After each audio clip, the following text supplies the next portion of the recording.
All right, I am officially live. Just some socks. That's all it was. It was just laundry. I did laundry today and folded it, and that's kind of what you're seeing in the background here. So it was nothing inappropriate or anything like that. Good evening. Happy Friday to you guys. The weekend is upon us, and I kind of thought to myself, literally 15 minutes ago on the drive home, that I would do a live video tonight. So that's what we're doing. So the idea behind this, as often my videos are, is they're very responsive. Something has happened as of late, and it just reminds me of something that Adventists always do. And so this is no different than that. And it's actually something that I've been noticing a lot lately. It's an argument or a point that has come up quite a bit lately. So it seems like these always start with a meme. I see an Adventist friend online, and they will put a meme up, and some of them I let go, and some of them I feel almost obligated is probably too strong of a word, but I feel like something has to be said. And this is basically what the meme said. All the writers of the Bible kept the Sabbath holy. All the writers of the Bible kept the Sabbath holy. That was the post. And so I saw it, and okay, what am I going to do? Am I going to say something? Am I going to chime in? And so, and if I am going to say something, what am I going to say? My thought is always, I want to have a meaningful conversation. I also, when I'm posting it, I'm wanting other people, like I doubt the person that posted it is going to change their perspective, but it's my hope that the people who are reading it will be, that's a good point. That they might be, that their minds might be inspired by it. And so I finally decided what I was going to respond, and this is what I responded. Again, the post said, all the writers of the Bible kept the Sabbath holy. And I responded, and I bet they were all circumcised too. Okay, I bet they were all circumcised too.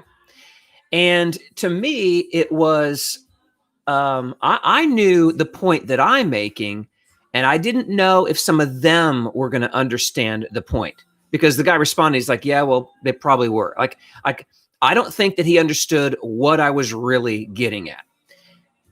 And what you'll find is this argument is often made from the argument is made for Jesus, with him in mind. Well, if Jesus kept the Sabbath, we should keep the Sabbath. And when somebody says that to me, my response is, well, Jesus was circumcised too. Should we be? And the thing is, Jesus did these things because he was born as one under the law.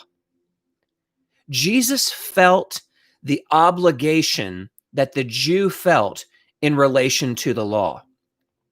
Okay? Now, I'm not saying that he just drug his feet the whole time, or that he disliked it. I don't think so at all. That's not what I'm saying. But the argument is, just because we have the disciples doing something, just because the authors of the Bible did something, just because Jesus did something, does not necessarily mean you're obligated to do it as well. Jesus was circumcised. He kept the Passover. He kept the Day of Atonement. He kept the Feast of Weeks. He kept all of the law. Okay? He himself was God. He was clearly moral. Okay. And he also kept the ceremonial laws. Now, when you say this to an Adventist, they immediately, their radar go up and they already sense what you're saying. They already sense what you're saying. And they will make the distinction. They will immediately make the distinction, because what I get to, what I will say to them is, why aren't we doing that? Are we, no, those were fulfilled. Those were fulfilled. And listen, I don't believe that Jesus fulfilled moral law. He lived by moral law. He is moral law. He is the absolute essence of morality. Whatever God does is just, is righteous, is good, whatever he does. So his essence, so he's not fulfilling moral law, but all the ceremonial laws that pointed to him, he fulfilled. And we are no longer obligated to keep those. The Adventist, when they hear Colossians 2:14 about the law being nailed to the cross, the answer is, and this is coming from a former Adventist, because you ultimately can't argue with this, so they make the distinction. They make the distinction that, well, that was the ceremonial law. The ceremonial law was nailed to the cross. And for a long time, everybody, I'm gonna be honest with you, because it took Jewish believers a long time to wrap their mind around, were they obligated to keep the Sabbath? Were they not? Were they obligated to keep the dietary laws? It took them a long time. Well, coming out of Adventism, it took me a long time as well. And so for me, when we say that we're no longer under law, we're under grace, when we talk about the law being nailed to the cross, I had a really hard time with that, so because my thought would be like, so, well, so there's no law, and you hear Adventists say that kind of stuff all the time. So now you can just commit adultery. Yeah, that's what we're saying. That's what evangelicals are saying. And then they'll even throw this one out, like, so all but one, or no, what they say? Yeah. The only one is done away with. The rest are, it's crazy arguments that they make. And I really despise this one, because it's based on English words. It's not built upon biblical scripture. It's not built on it's an argument on words. You ready for it? I know you've probably heard it. The only commandment that God tells us to remember, you want to forget. It is a argument based upon words. It has no value. There's no logical basis to this argument. It's nonsense. So, where was I going? My struggle for a long time was that the ceremonial law was done away with and the moral stayed. And I have a friend, Adam, who kept saying to me, Scott, the whole law. And I'm like, and I would still struggle with, what do you mean the whole law? And so it finally dawned on me that, and this is where Adventists and Sabbatarians struggle, I feel, with this, because they cannot wrap their head around this. My question to you, my question to any Adventist would be, was there morality before the law? Okay. Now, an Adventist, and I've had them tell me this, and they've probably told you this, or if you are an Adventist, you probably thought it, the law was in heaven. The law has always been. No, it hasn't. No, it hasn't. And if you'll just kind of tease that out a little bit, you'll realize just how utterly ridiculous it is that in heaven, we're going to have to go ahead and lay down a law and tell the angels, thou shalt not commit adultery. Jesus himself said, the angels are not given to marriage. There is no marriage in heaven. but we're going to tell angels in heaven, thou shalt not commit adultery. Really? I don't know if there's even property in heaven, but we're going to tell them, thou shalt not steal. No, nonsense. Now, my point is, was there morality prior to the law being given in Exodus 20? Yeah, there was law. I'll even go so far as I will not argue with someone if they would say, was there ceremonial law before? Yeah, I believe that when Noah was commanded by God to take 7 of every clean animal and 2 of every unclean animal onto the ark, that clean and that unclean was about ceremony, about offering. That's what I would believe. Okay, I believe that Cain and Abel were offering sacrifices to God. Okay, now the Bible is silent on what those laws were. So for us, or for an Adventist to automatically inject and say, what was going on was Cain brought fruit, and Cain and Abel brought the lamb. And that's why the Bible doesn't say that. The Bible talks about the attitude of the heart of Cain, not about anything else. His sacrifice was less than because of his heart. The Adventist wants to say, see, this is about false worship. No, it's about not worshiping. It's like going through the motions. You cannot convince me that Cain was disobeying a law, because there's no law that you can say he was disobeying. And I wish Adventists could actually own up to that. I wish they could actually go, you know, that's right. Scripturally, there's nothing. I wish they could be honest and go, but Mrs. White says. I wish they could do that. They don't, but I wish that they could. The point is, when I'm struggling with the concept of the law being nailed to the cross, all of it, moral, ceremonial, all of it, I asked myself, like, well, was there morality before? Yes. Were there laws before? Yes. Okay. Then if laws and if morality can exist prior to the 10 Commandments being given, when we read that the law was nailed to the cross, is it possible that morality still exists?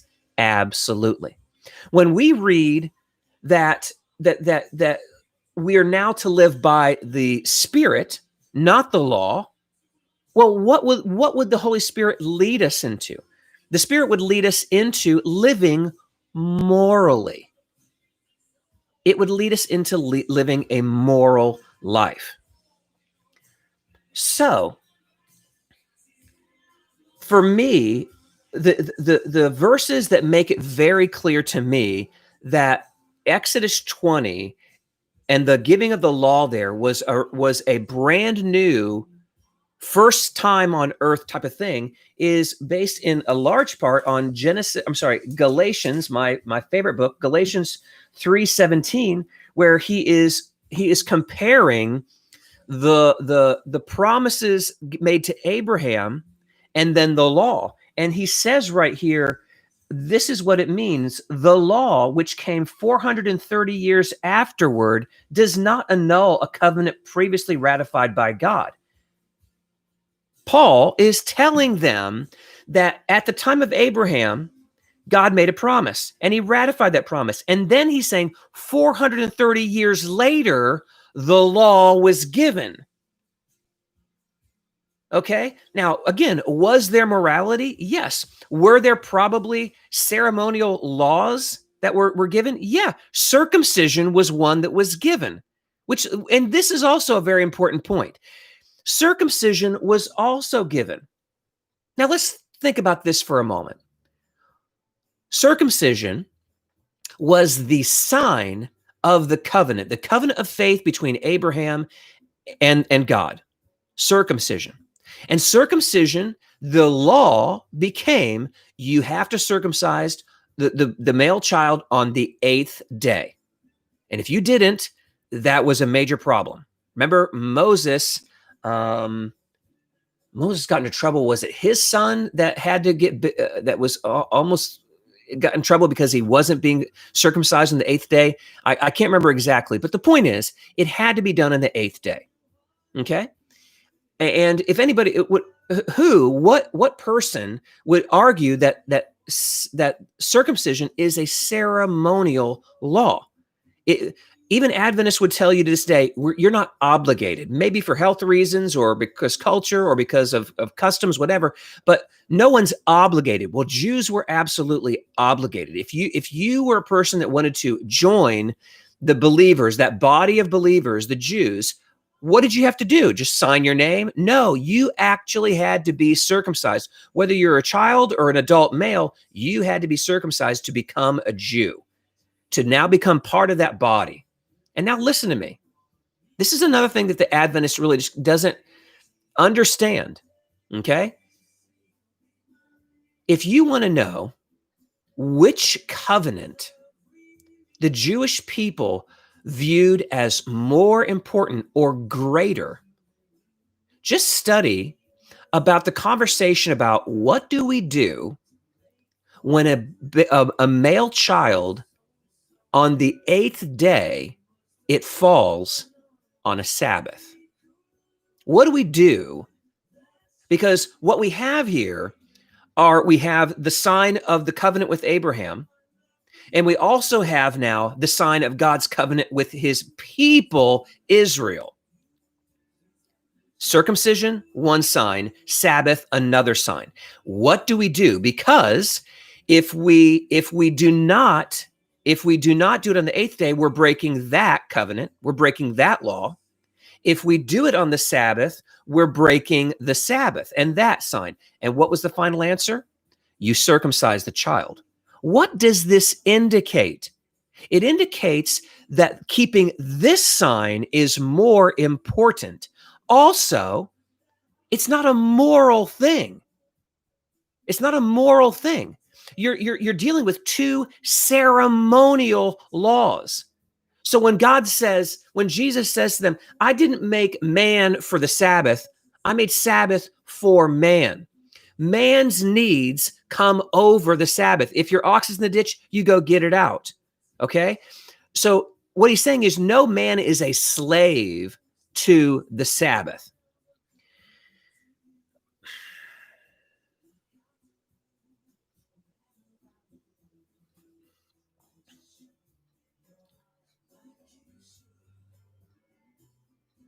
What boggles my mind is that the Adventist has no problem saying circumcision is fulfilled. It was a sign of the covenant with Abraham. But their idea that the Sabbath could possibly be done away with, they can't fathom it. They cannot see. And this is a part of me that I really struggle with Adventists that they're so staunch that they will not see the Sabbath was ceremonial. I'm going to tell you right now, one of the absolute weakest arguments that the Sabbath is moral, and Adventists don't blink an eye when they tell you, is that, well, it's in the 10 Commandments. As if because it's there, it's moral because it was etched in stone. Duh. You know, if I flip over here in my Bible to Leviticus 23, I believe it is. Let's just take a look really quick. Leviticus 23. Yes. Leviticus 23, this whole chapter lists out the feasts of the Lord. That's what its heading is. The Lord spoke to Moses. Speak to the people of Israel and say to them, these are the appointed feasts of the Lord that you shall proclaim as holy convocations. They are my appointed feasts.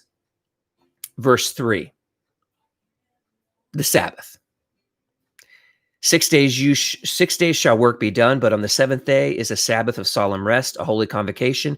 You shall not do work. It is a Sabbath to the Lord in all your dwelling places. Verse 4, the Passover. These are the appointed feasts of the Lord, the holy convocations, which you shall proclaim at the time appointed for them. In the first month, specific time, on the 14th day of the month at twilight, specific time, is the Lord's Passover. And on the 15th day of this same month is the feast of unleavened bread to the Lord. For 7 days you shall eat this. I'm going to move on here. Also, verse 8, but you shall present a food offering to the Lord for 7 days. On the 7th day, it is a holy convocation. You shall not do any ordinary work. That is also, when we talk about, well, this is what Adventists want to go. They're going to say, well, that Sabbath, they were ceremonial. Like, how with a straight face do you say, well, that one's ceremonial, but this one up here, that's moral? It looks like a duck. It acts like a duck. It sounds like a duck, but it's not a duck. Verse 9, the Feast of Fruits. And the Lord spoke to Moses, saying, speak to the people and tell them. And he goes through here. On the day after the Sabbath, the priest shall wave it. And on the day when you wave, he gives them all these specific times of when it should occur, what types of things they could do, what should be prohibited. He goes to the Feast of Weeks, the Feast of Trumpets, the Day of Atonement, the Feast of Booths. They're all listed there. And they all have the same kind of thing. They all occur on a certain day. They all occur at a certain day. They often occur at a certain time because of sundown or sunrise. That indicates the beginning of the day, the ending of the day. But the Adventist wants to go, well, no, it's still moral. I know that it looks like every other one, but it's moral. What the Adventist can't understand is that the new believer lives by grace through faith, and we live by the Spirit. We live by the Spirit. The Spirit resides in our hearts. He leads us with the still small voice. We can still read the scriptures. We can still read the scriptures and export from it the moral guidance that we need. And that with the Spirit, as he moves on our hearts and guides us day to day, we live a godly life. That's what the evangelical does. Our focus is no longer on a day. And let me just go ahead and close this up with Colossians, where he says here, therefore, Colossians 2, verse 16, therefore, let no one pass judgment on you in questions of food or drink, or with regard to a festival, or a new moon, or a Sabbath. These are a shadow of the things to come, but the substance belongs to Christ. My friends, it's the thing that we hope that the Adventists, that God will break through one day to their hearts and minds and let them see the foolishness of what they're doing. They have given up the godly for something far less.